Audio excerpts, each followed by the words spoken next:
బిడ్డారా, ఈ యొక్క ఉదయకాలము చక్కగా ఉదయకాలం లేచి ప్రార్థన చేసుకున్నారు. మరి చక్కగా దేవుడు ఈ దినం నీకు ఇవ్వటువంటి వాగ్దానమును మనం చదువుకుందాం. ఆ వాగ్దానం ద్వారా దేవుడు నిన్ను బలపరచాలా అని ఆశతో ప్రార్థన పూర్వకంగా కూర్చున్నావు.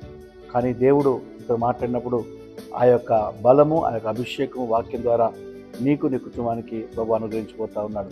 చదువుకుందాం పరిశుద్ధ గ్రంథంలో నుంచి 41వ అధ్యాయము, యెషయా గ్రంథం 41వ అధ్యాయము 10వ వచనముల నుంచి ప్రభు మనతో మాట్లాడుతూ ఉన్నాడు. నేను నీతో చెప్పి ఉన్నాను, నీకు తోడై ఉన్నాను, భయపడకము, నేను నీ దేవుడనై ఉన్నాను, దిగులు పడకము, నేను నిన్ను బలపరుతును, నీకు సహాయము చేయువాడను నేనే.